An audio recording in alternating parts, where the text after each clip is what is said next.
बंधुगण आमर हिंदू धर्म रे पूजा पाठ को नहीं अनेक नियम अच्छी से भाई आम समस्ते कौन शुभ किंबा पूजा समय रे नड़िया व्यवहार करिथाउ।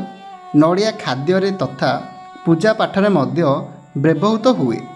नड़िया को बहुत शुभ बोली मना जाइथाए कारण कह जाए जे नड़िया व्यवहार करी समस्त कार्य शुभ उपाय रे होई पारिबो। एथि सहित शास्त्र रे नड़िया को श्रीफल माँ लक्ष्मींकर प्रतीक भाव में विवेचना मध्य कराए। यदि कौनसी समय नड़िया पूजा रे व्यवहृत हुए नहीं तेबे पूजा पाठ असंपूर्ण बोली धरा जाए। हेले बंधुगण नड़ियार ऊपर को देखी ताहा भल कि खराब नड़िया ताहा तो सठिक भाव सबु समय कही होई पारि न थाए। कारण बेले बेले जदि पूजा समय दि जाइथिबा नड़िया नष्ट बाहरी थाए तेबे लोकंक मन रे अनेक प्रश्न आसे जे यह कौन सतरे शुभ ना अशुभ।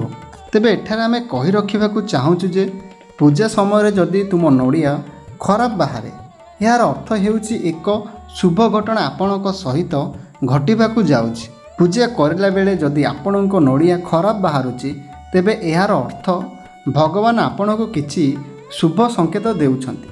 हिंदू धर्म रे कुहा जाइछि जे पूजा समय जदि आपणकर नड़िया नष्ट अर्थात पचा बाहरी थाए यार अर्थ हेउची भगवान आपणक प्रसाद को निजे ग्रहण करिसंती एवं एही कारणरू आपणक नड़िया भांगिया परे पचा बाहरुची तेबे सेठारे चिंता करिवार कोनोसी आवश्यकता नाही।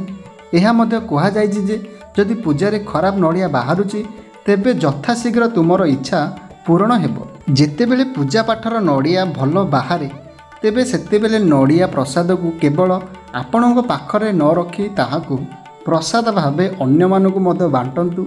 यह द्वारा शुभ होता है। आशा करुँ आम भिडियोटी आपण मानकू निश्चय भल लगी। जदि आम भिडियोटी आपण मानकू भल लगी तो भिडियो लाइक करूँ, शेयर करूँ, आ चैनल को सब्सक्राइब करने को जमार भी भूलु ना। रहुछि जय जगन्नाथ।